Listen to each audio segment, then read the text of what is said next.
Hello everyone, চলে এসেছি নতুন একটা দুর্দান্ত ভিডিও নিয়ে। কোথায় গেছি সেটা তো থাম্বনেল দেখে আশা করি বুঝেই গেছো, বাট কীভাবে গেছি, কী করেছি, ভিডিওটা শেষ অবধি দেখলে অবশ্যই জানতে পারবে। চলো স্টার্ট করা যাক।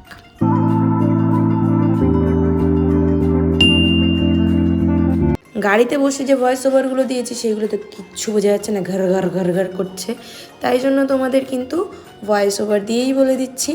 তো বেরিয়েছিলাম আমরা মোটামুটি 11:30টার একটু আগে, 11:20 নাগাদ করে। রেডি হওয়ার কোনো ভিডিও নিতে পারিনি কারণ ভীষণ তাড়াহুড়ো ছিল।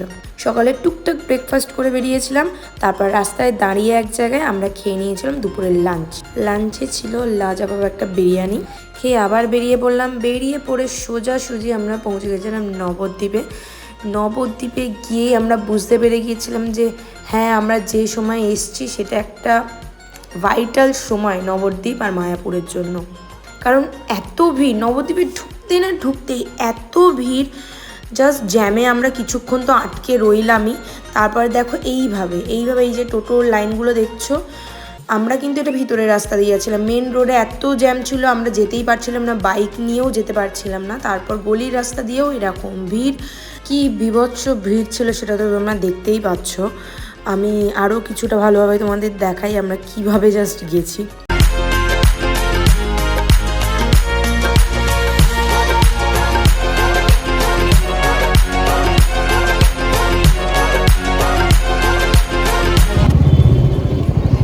ভিড় থেকে বেরিয়ে গেলাম, দর্শকের সমাগম, রাস্তায় ভর্তি।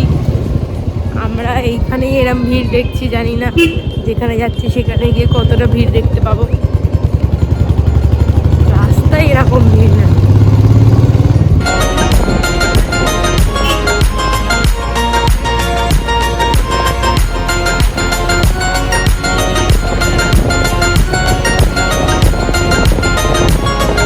অ্যাট লাস্ট আমরা পৌঁছে গেছি আমাদের প্রথম লোকেশন শ্রী মদনমোহন তোরণে। ওখানে কিন্তু থাকা খাওয়ার দুই ব্যবস্থাই আছে। প্রচুর ভক্তের সমাগম, দেখতেই পাচ্ছ। সবাই থাকার জায়গা পায়নি, তারা মন্দিরের আশেপাশেই চাদর বিছিয়ে যেভাবে হোকভাবে তারা ওখানে থাকছে আর খাওয়া দাওয়াও করছে। এইটাই হচ্ছে ভগবানের লীলা, এটাই হচ্ছে ভগবানের টান। সুখ স্বাচ্ছন্দ্যটা বড় কথা, ভগবানের কাছে যাওয়া এবং তার দর্শন করা এবং তার শ্রীচরণে নিজেকে সমর্পণ করা, এটা মানে তার লীলা ছাড়া আর কিছুই না। যাই হোক, আমরা যেহেতু অবেলায় মানে বলতে পারো 1:30 থেকে 2টোর মধ্যে পৌঁছেছিলাম, তো আমরা মন্দির কিন্তু বন্ধই পেয়েছি, মন্দির খোলা পাইনি। আমরা নবদ্বীপে অনেকগুলো মন্দিরই ভিজিট করার চেষ্টা করি, কিন্তু বেশিরভাগ মন্দিরই বন্ধ আমরা পাই। যে মন্দিরগুলো মোটামুটি আমরা দেখেছিলাম তার মধ্যে একটি হচ্ছে এই সমাজবাড়ি আশ্রম। মন্দিরটা ভীষণ সুন্দর কারুকার্য করা, দেখতেই পাচ্ছ। বাইরে থেকে কিছুটা এরকম লাগছে। মেন মন্দির কিন্তু বন্ধ ছিল, কিন্তু আমরা আশ্রমের চারিপাশটা কিন্তু ঘুরে দেখেছিলাম। ভীষণ সুন্দর একটা শান্ত পরিবেশ, গেলে ভীষণই ভালো লাগবে। তো যেহেতু মন্দির বন্ধ ছিল, আমরা একেবারে ওখান থেকে বেরিয়ে আর সেইভাবে আর কোনো মন্দির ভিজিট করি না, কারণ বেশিরভাগই যেহেতু বন্ধ ছিল। আমরা একেবারে মায়াপুরের জন্য রওনা দিয়ে দিই, কারণ সব মন্দিরই মোটামুটি বন্ধ থাকবে 4টে অবধি। সব মন্দিরই কম বেশি বন্ধ, তাই আমরা চলে যাচ্ছি মানে আমরা মায়াপুরে চলে যাচ্ছি আমাদের হোটেলে। তারপর আমরা আবার নেক্সট ট্রাই নিতে পারি, দেখা যাক, সময় সুযোগ থাকলে আবার আসবো নবদ্বীপে, দেশের মন্দিরগুলো আর একবার করে দর্শন করে নেব। চলো মায়াপুরে দেখা যাচ্ছে।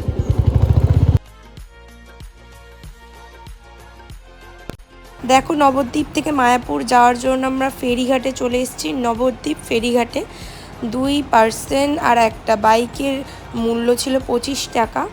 আমরা যে লঞ্চে করে যাচ্ছিলাম সেই লঞ্চের জন্য আমরা এই দেখো ব্রিজ দিয়ে চলে যাচ্ছে, একদম লঞ্চে উঠবো বলে। প্রচুর গাড়ি মানুষ যাতায়াত করছে, আর বাইকগুলো নামানো ওঠানো একটু চাপের। যারা রোজকার নামায় ওঠায় তাদের অত হয়তো অসুবিধা হয় না, কিন্তু আমরা যেহেতু প্রথম গিয়েছিলাম, আমাদের প্রথমবার একটু কসরত করতে হয়েছে আর কি। যাই হোক, নদী দিয়ে যাচ্ছিলাম, বেশ খুব ভালো লাগছিলো। ওপেন একদম ছিল, নর্মাল নৌকা যেরকম হয় সেরকমই, আর ভীষণ ভালো লাগছিলো। এই দেখো, এটা হচ্ছে সঙ্গম স্থল হুগলি নদী আর জলঙ্গি নদীর। দেখো একটা কিন্তু আলাদা লাইন বোঝাই যাচ্ছে, ওদিকে জলঙ্গি নদীর কালারটা একটু ডার্ক আর এদিকে হুগলি নদীর কালারটা একটু ঘোলাটে। যাই হোক, আমরা পৌঁছে গেছি মায়াপুরে। এই যে আবার কসরত করে ওই যে আমার বর বাইকটা তুলে আসছে। চলে এলাম মায়াপুরে, এবার হোটেলে চলে যাব। হোটেলে গিয়ে দেখা হচ্ছে।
গৌরঙ্গী ভবন থেকে অন্য ভবনে আবার যেতে বলছে, কি জানি কি দাবি। অন্য ভবনে বলছে, রাধাকৃষ্ণ ভবনে যাই। আমরা কি এ ভবন সে ভবন ছোটাছুটি করবো নাকি? আমাদের এই ভবনটাই দিয়েছে এবারে, জানি না। খারাপ একদম। কোথায় বলছে জঙ্গল মাঠ দিয়ে, বলছে ডিঙিয়ে চলে চলো, মা চলে যাবে জঙ্গল দিয়ে। মন্দির এখানেই, যদিও পাশেই দেখা যাচ্ছে ওই যে ওখানে, কিন্তু ওরম তা বলে মাঠ দিয়ে ডিঙিয়ে যাবো। একটু বেরোলাম ঘুরতে বিকেলবেলা। এখানে বাইক পার্ক করলাম, করে এই যে গোবিন্দ এক্সপ্রেসের পাশ দিয়ে ঢুকে যাচ্ছি। আমরা পিছনের গেট দিয়ে ঢুকেছি।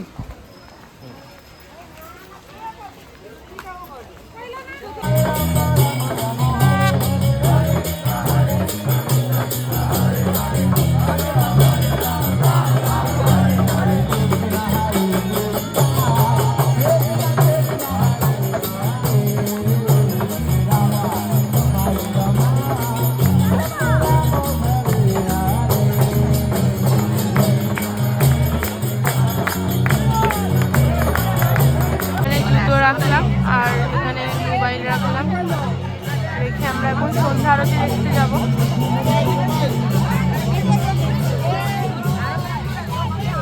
সন্ধ্যা আরতি দেখে বেরিয়ে পড়লাম। বেরিয়ে পড়ে কি একটা দেখতে পাচ্ছি না, মনে হয় এটা রেস্টুরেন্ট। হ্যাঁ, রেস্টুরেন্টই গোবিন্দাস রেস্টুরেন্ট। এটা এই এর মধ্যেই পড়ছে। মোটামুটি সব ভবনই ঘোরা হয়ে গেল। শুধু আমরা যে নতুন ইস্কন মন্দিরটা হচ্ছে সেইটা আজকে আর ঘুরলাম না, ওটা কালকের জন্য রাখলাম। এই যে নতুন ইস্কন মন্দিরটা, এটা কালকে ঘুরবো। আর বাকিগুলো মোটামুটি এগুলো আমরা পুরো কভার করলাম। আরতিও দেখলাম, আছে কালও দেখতে পারি, দেখবো না এটা নয়, দেখা যাক। ডিনার করতে এলাম গদা ভবনে।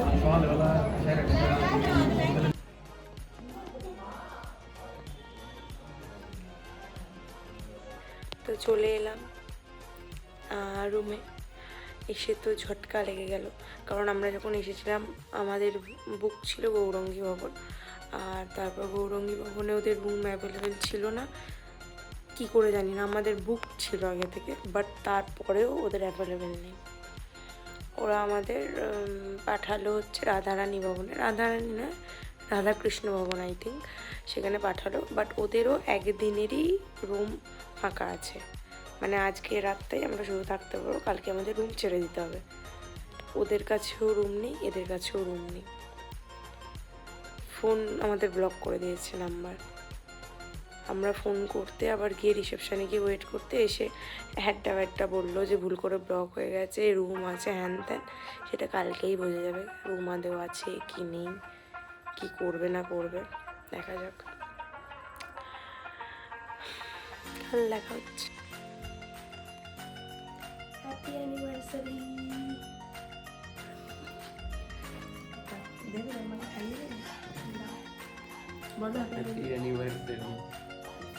Thank you.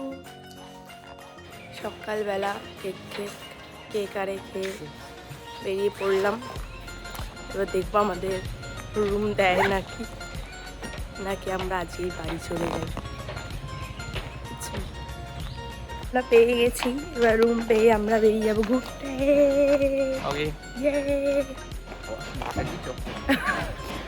এখানে তো কালো লাগছে মনে হয়, কালো লাগে কি? তো রেডি হয়ে তো বেরিয়ে পড়েছিলাম। প্রথমে আমরা ডিসাইড করেছিলাম যে আমরা সকালে কিছু টুকটাক খেয়ে আমরা গদা ভবন না হলে অন্য কোনো ভবনের টিকিট কেটে আমরা আশেপাশে সাইট সিনগুলো মায়াপুরের ঘুরে নেব। তো সেই অনুযায়ী যেমন ভাবনা তেমন কাজ, আমরা একটা নাস্তা পানির দোকান থেকে ঢুকে পড়লাম। লুচির আর পরোটার একটা প্লেট নিয়েছিলাম। টেস্ট ওয়াইজ বেশ ভালো ছিল, প্রাইস ওয়াইজও ঠিকঠাক ছিল, 30 টাকা করে প্লেট ছিল দুটোই। তারপর আমরা চলে গেছিলাম মায়াপুরের সাইট সিন ঘুরতে। তো যেহেতু হোলির আগের দিন ছিল এটা, তো সেহেতু খুবই ভিড় ছিল প্রত্যেকটা মন্দিরে। প্রথমেই আমরা মায়াপুরের ইস্কন ছাড়া আরেকটা যে বিখ্যাত মন্দির, সেই মন্দিরে চলে গেছিলাম। এটাও অনেকেই বলে যে, অনেকের মত আর কি, যে এটাও নাকি চৈতন্যদেবের জন্মস্থান। এবার কোনটা আসল জন্মস্থান সেটা বিতর্কিত অবশ্যই। তো দেখতেই পাচ্ছ ভীষণ ভিড় আর খুব ভালো একটা কিন্তু পরিবেশ ছিল, প্রচুর দর্শনার্থী ভক্তের আগমন, চারিদিকে ভীষণ একটা হরি রব, মানে আলাদাই একটা ফিলিংস ওখানে কাজ করছিল। তো ওখানে দাঁড়িয়ে আমরা অনেকক্ষণ ধরে আরতি শুনলাম, ভীষণ ভালো লাগলো। তো তারপর একটু ফটো সেশন করে নিলাম। আর এই হচ্ছে আমার পুরো গোপী ড্রেসটা। আর তারপর ওখান থেকে একটু ফটো তুলে আমরা পাশে আরেকটা মন্দিরে চলে গিয়েছিলাম। আর সেই মন্দিরটাও ভালোভাবে সুন্দর করে দর্শন করে আমরা পরপর আরও 3-4টে মন্দির মোটামুটি ওখানে দর্শন করে নিই। তো এই মন্দিরের দেখো বাইরেটা খুব সুন্দর ফুল চাষ হয়েছিল, সেইগুলোই আমি একটু ভিডিও করে নিচ্ছিলাম, বেশ ভালো লাগছিল। আর তার পাশে আরেকটা মন্দির ছিল, সেখানেরও আমি মন্দিরে কিছু ক্লিপ অ্যাড করে দিলাম। এই মন্দিরটা কিন্তু একদমই নতুন মায়াপুরে, ভীষণই সুন্দর একটা মন্দির। দেখতেই পাচ্ছ পদ্মের প্যাটার্নে উপরটা করা, খুব সুন্দর দেখতে। ইভেন নবদ্বীপ থেকেও এই মন্দিরটা কিন্তু মানে নদীর ওপার থেকে দেখা যায় আর কি। তো এরকম সুন্দর একটা সিঁড়ি দিয়ে উঠবে, খুবই সুন্দর একটা পরিবেশ, খুব শান্তশিষ্ট, খুব ভিড় নেই এখানে, যেহেতু নতুন তো খুব ভিড় নেই। দেখতেই পাচ্ছ ছিমছাম পরিবেশ, লোকজনের টুকটাক আগমন হচ্ছে। তো এই আমি উঠে পড়ছি মন্দিরে। সিঁড়িটা এত সুন্দর লাগছিল না কি বলবো, আর তার উপর রোদটা পড়ছিল, খুব ভালো লাগছিল। একটু ক্লিপ আমি অ্যাড করলাম ভগবানের। আবার পারাপার শুরু করে দিয়েছি, আজকে আবার যাব নবদ্বীপের যে মন্দিরগুলো আমরা আগের দিন ঢুকিনি, সেই মন্দিরগুলো আজকে আমরা ভিজিট করে নিলাম। এই মন্দিরটাও বন্ধ হয়েছিল আগের দিন, তো এইটাও আমরা দেখলাম। আরও 2-1টা মন্দির যেগুলো আমরা খোলা পেয়েছি দেখেছি।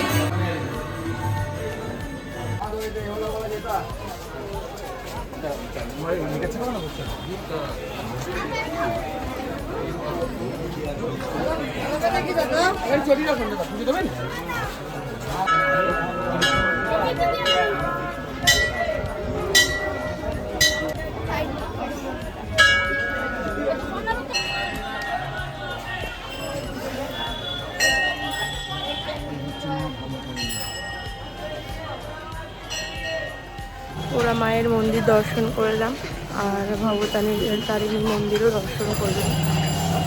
বিভিন্ন জায়গায় সব পুজো হবে বলে সব প্যান্ডেল করা, এই যে যেমন এখানে সব ঠাকুর আসবে,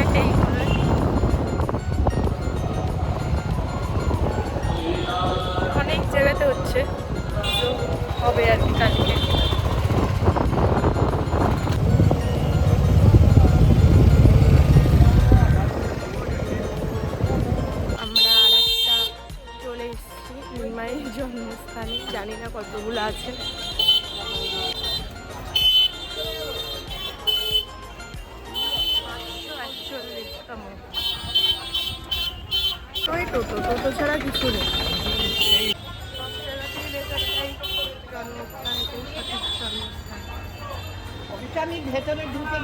বিতর্ক প্রচুর, আমরা যাব না বিতর্কে।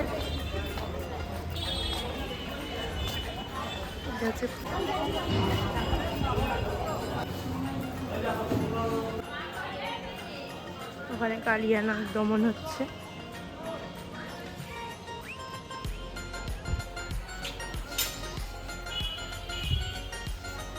এরপর আমরা কিন্তু চলে গিয়েছিলাম দ্য ফেমাস সেই চৈতন্য মহাপ্রভুর বড় যে মূর্তিটা আছে, যেটা অনেক জায়গাতেই কিন্তু ফটোটা ভীষণভাবে ভাইরাল হয়, সেইখানে। ওটা একটা মন্দির নয়, একটা দর্শনীয় স্থান বলতে পারো। টিকিট মূল্য আছে, টিকিট কেটে তোমাদের ঢুকতে হবে। এই যে দেখা যাচ্ছে ভিতরে ভীষণ সুন্দরভাবে অনেক জিনিস দিয়ে সাজানো। ইভেন বিষ্ণু অবতার, 10টা অবতার কিভাবে শুরু কিভাবে শেষ পুরো ভালোভাবে সুন্দরভাবে ফোটানো আছে। তো চলো বাকিটা দেখে নিই।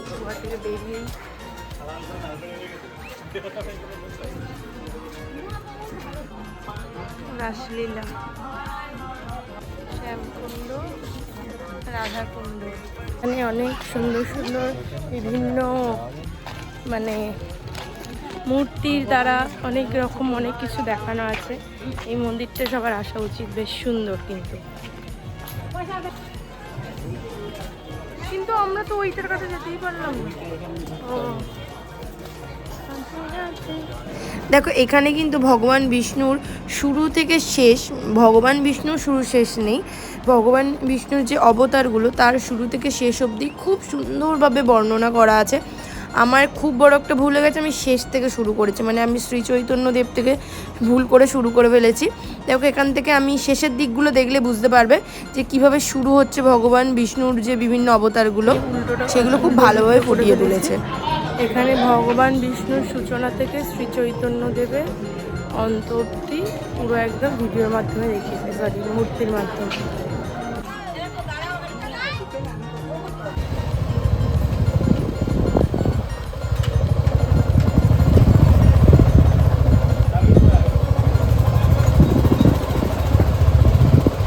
এইবারে আবার চলে এলাম।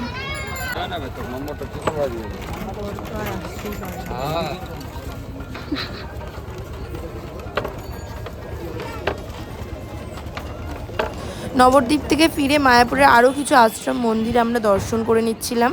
পুলিন বিহারি তোরণ এসেছি।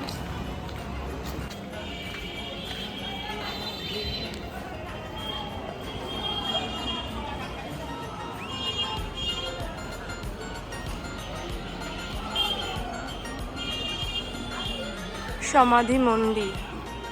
রাতে আমরা গদা ভবনে ডিনার করেছি, আজকে আমরা লাঞ্চ করব গীতা ভবনে।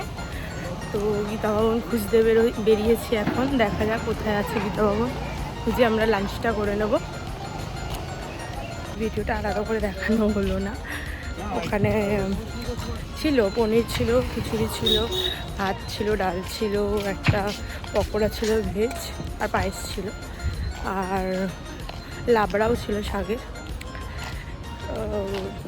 চলে যাচ্ছি সরাসরি হোটেলে, গিয়ে দেখি রুমটা কীরকম দিয়েছে আমাদের সেই মায়াপুরের স্পেশাল টানা বেড।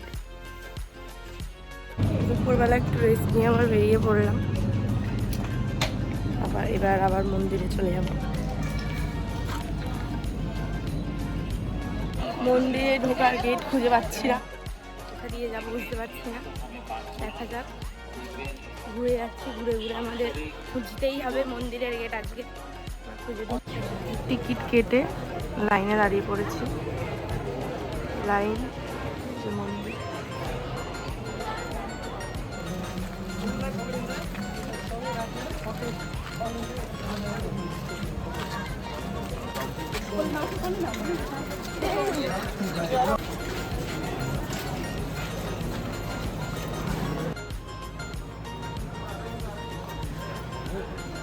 উপরে নিয়ে যাচ্ছে অনেকটাই, মাঝখানে রাস্তা ছিল যেটা আমাদের যেতে দিল না, বলে দিল ওদের পিছন পিছন যেতে হবে, পিছন পিছন যাই। सब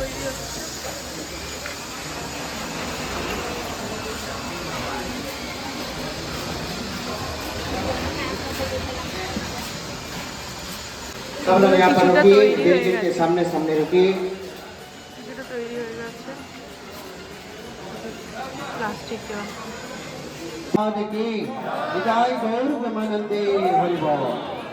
अभी आप लोग धीरे धीरे सामने आइए, इधर आइए।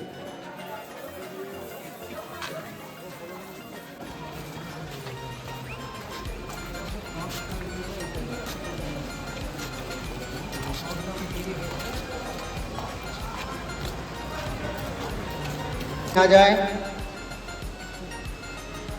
बैरिकेड के सामने सामने रुकिए, स्थापना किए जाएंगे। एंड मिडिल सिंहासन में रहेंगे महाप्रभु पंचतत्व। एंड राइट साइड में श्री श्री राधा माधव अष्ट सखियाँ जी को स्थापना किए जाएंगे। राधा माधव अष्ट सखियाँ, राइट। भगवान में कोई परिश्रम में महाप्रभु का वाणी प्रचार होंगे। हरे कृष्ण नाम जो अभी हम लोग श्रील प्रभुपाद जी की कृपा से दर्शन कर रहे हैं, ये कोई साधारण मंदिर नहीं। बोलो जय नित्यानंद प्रभु की, श्री गौरंग महाप्रभु की, अद्भुत वैदिक तारामंडल मंदिर की, निताई गौर प्रेमानंदे हरि बोल। नहीं शो শেষ কিছু আর কিছু দেখতেই পেলাম না, এইগুলোই আছে। জানি না নিচে আর কিছু আছে নাকি। আমরা 50 টাকা ডোনেশন দিয়ে ঢুকেছি, বাট কিছুই সেরকম দেখার নেই। মন্দির তৈরি হচ্ছে, সেটা যদি তোমরা দেখতে চাও আসতে পারো, কিন্তু না হলে দেখার মতো কিছুই নেই। আর হ্যাঁ, এটাই ডোনেশন দিলে ভগবানের মন্দির তৈরি হচ্ছে, একটা তোমার একটা ছোট্ট অনুদান রইল আর কি, এছাড়া আর কিছুই না। দেখার কিছু নেই এখন আপাতত এখানে। এবার যাচ্ছি গৌশালায় গৌমাতাকে দেখতে। এই হচ্ছে গৌশালা। গৌশালায় গিয়ে দোকানে ভর্তি। আমরা গরু দেখে আসি আগে, মানে গৌমাতা দেখে আসি, তারপর অন্য কিছু দেখি। গৌমাতা সবাই ছবি তুলছে বলে ওরা একটু পোজও দিচ্ছে, আর ঠিক দাঁড়িয়েও আছে মিডিলে। সুন্দর বাচ্চাটাকে আদর করছে মাটা, সুন্দর। স্পেশাল লস্যি। এখানে তোমরা আধ্যাত্মিক মুভি আছে 360 ডিগ্রি, যেমন তারামণ্ডল বীরা তারামণ্ডল হয় ওরকম। আমরা টিকিট কাটলাম, টিকিট মূল্য মাত্র 40 টাকা। সন্ধ্যে 6টা থেকে বোধহয় শো আছে, আমরা শোটা দেখছি। এই হচ্ছে থিয়েটারটা।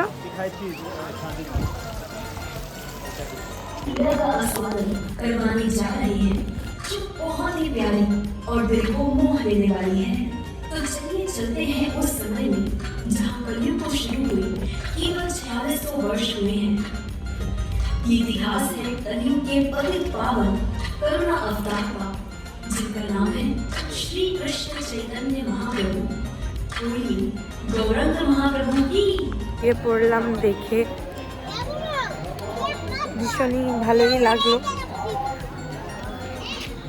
তোমরাও দেখতে পারো, মাত্র 40 টাকা করে টিকিট। যদি হাতে সময় থাকে অবশ্যই দেখা যেতেই পারো। মন্দিরের ভিতরেই সিম্পলি ওয়ান্ডারপুল থেকে আমরা নিয়ে নিয়েছিলাম দুটো আইসক্রিম। আইসক্রিম দুটো বেশ ভালো ছিল। আমরা একটু ওয়াফলও ট্রাই করতে চাইছিলাম, বাট অ্যাভেলেবেল ছিল না যেটা আমরা চাইছিলাম। তারপর মন্দির থেকে বেরিয়ে আমরা চলেছিলাম মাসির বিরিয়ানি, মায়াপুরে ভীষণ ফেমাস। ওখান থেকে রাতে ডিনার করবো বলে বসেছি। খাওয়া দাওয়া করে দেখি কীরকম টেস্ট। ভেজ বিরিয়ানি নিয়েছি, দেখা যাক টেস্ট কেমন আছে। চানার কোপ্তা খেয়ে বেরোলাম, একদমই ভালো নয়, একদমই বেকার। আতরের গন্ধে ভর্তি, মুখটাই যেন কেমন একটা বাজে মতো হয়ে গেল। না না লেখা আছে, হ্যাঁ আমি দেখেছি, ওটা ব্লু রঙের। মানে একদমই কি বলবো, এমন আতরের গন্ধ। আর তার উপর দুটো সয়াবিন, দুটো পনির হাফ প্লেটে। আর তোমারটাই কটা ছিল? 4টে সোয়াবিন 4টে পনির হবে, ডবলই হবে আশা করি, হাফ প্লেটে 2টো সোয়াবিন। খাবার শেষ করে আমরা চলে গিয়েছিলাম হোটেলে গিয়ে আর সেরকম কিছু করিনি, তাই ভিডিও করিনি। পরের দিন সকাল সকাল আবার বেরিয়ে পড়েছিলাম। পরের দিন যেহেতু হোলি ছিল, একটু নিজেরাই রং খেলে নিয়েছিলাম। খেলে আমরা মন্দিরে সোজাসুজি চলে গিয়েছিলাম। কি হারে লোক আসছে, এসেই যাচ্ছে। টিকিটের লাইন প্রসাদের টিকিট।